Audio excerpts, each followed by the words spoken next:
What's up, sunshine? I'm Coy Wire. This is CNN 10. We have your 10 minutes of news for Thursday, November 20th. Happy Friday Eve. We are officially 1 week from Thanksgiving, and we would just like to let you know how grateful we are for you. Without further ado, let's get you your news. We have new developments in the investigation of Baltimore's Francis Scott Key Bridge, which collapsed last spring. 6 people died when the bridge crumbled into the Baltimore harbor after it sustained a direct hit from the Dali, a 213 million pound cargo ship that had lost power. Now, the National Transportation Safety Board, or NTSB, says they believe they found the primary cause of the power outage that led to the crash. Our Brian Todd has more.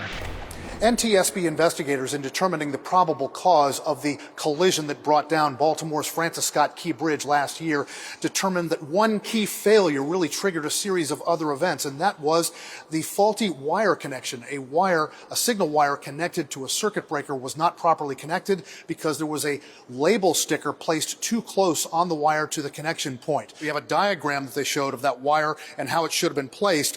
This label was poorly placed on the wire, kind of at the base of the wire, preventing the wire from being fully connected to the circuit breaker, and that was placed there loosely at the time of the ship was built about 10 years ago. And they said that caused the first blackout. That loosely placed wire caused the first blackout, which of course triggered a series of events, a second blackout, and then the failure of the emergency generator.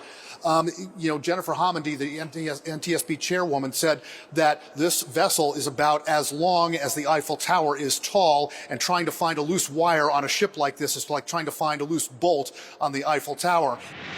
Now to a peculiar approach to deterring some very unwelcome guests in the city of Hida in Japan. A bright pink, googly-eyed drone is now patrolling the skies with a barking megaphone in a bid to scare off bears. They can even deploy firecrackers. Local officials say the Earth sign visitors have wreaked havoc on local apple and peach orchards as they gear up for hibernation, and sightings have increased 8-fold over the last year.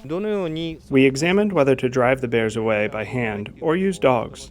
Ultimately, we decided on a method that could be enacted immediately, and after careful consideration, we chose to use drones for bear deterrents. While it may be a silly-looking solution, it's addressing a serious problem. According to Japanese media, a record 220 people have been injured in bear attacks across the country since April. 13 people have tragically died. The Army was even deployed earlier this month to help local authorities cull bears in the country's rugged northern region. Pop quiz, hot shot. What was the dominant internet search engine before Google rose to prominence? Ask Jeeves, Alta Vista, Dogpile, or Bing?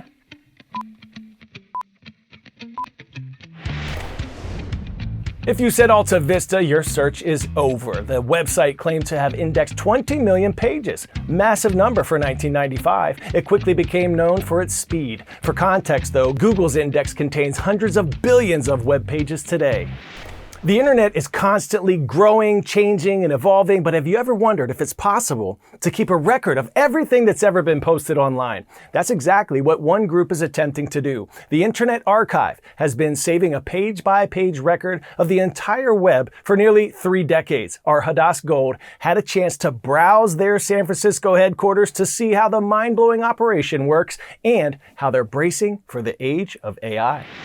Brewster Kahle started the Internet Archive in 1996, when a year's worth of websites was just 2 terabytes, which could easily fit on just one of these hard drives. Now the hum of servers fills the stained glass-adorned sanctuary, where 150 terabytes worth of the internet are saved every day. So every time a light blinks, is either somebody uploading something or downloading something from the Internet Archive. This year, the Trump administration deleted thousands of government web pages.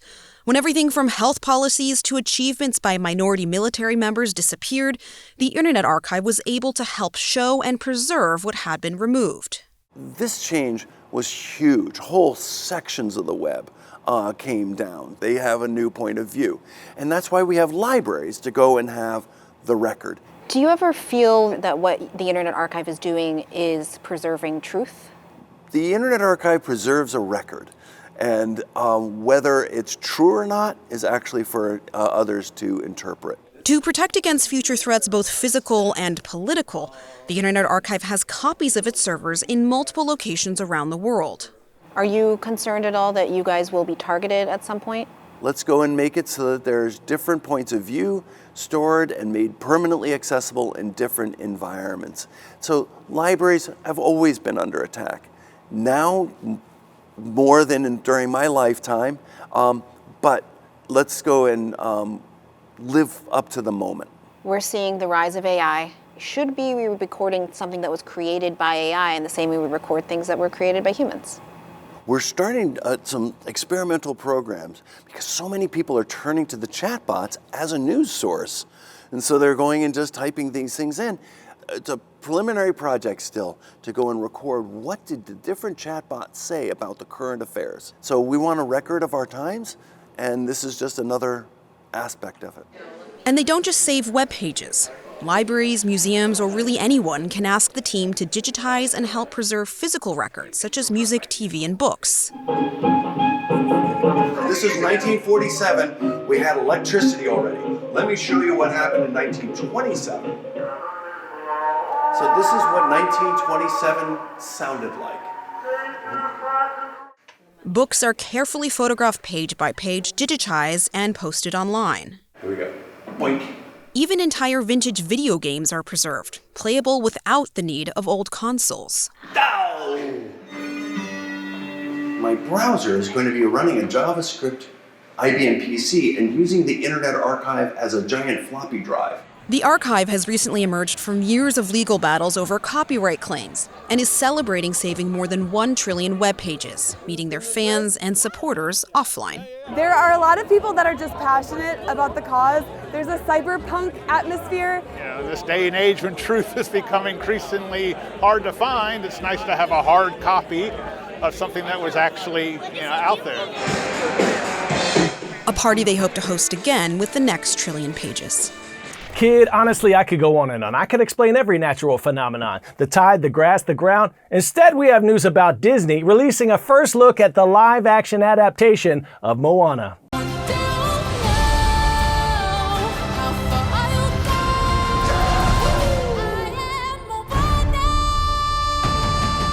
17-year-old Catherine Lugai'a plays the title character in the musical adventure. Her grandparents are Samoan natives, so she says she is proud to honor her Pacific Island heritage. Dwayne Johnson, aka The Rock, returns as the demigod Maui. This will be Disney's quickest turnaround between an animated movie and a live-action remake, coming just 10 years after the original. The live-action Moana sails into theaters in July of 2026. You're welcome.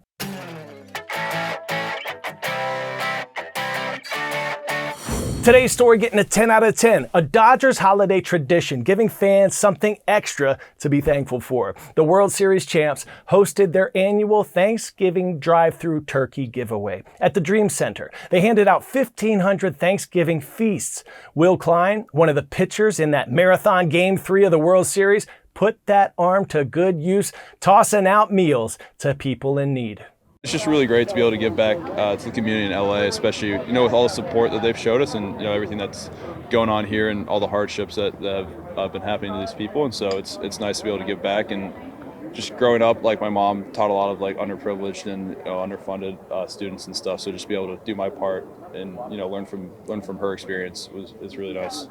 Get those wheels turning. Think about how you might be able to lift someone's spirit this holiday season. All right, speaking of Thanksgiving feasts, I have a shout out, a delicious package we received from these lovely folks here at Washtenaw Intermediate School District in Chelsea, Michigan.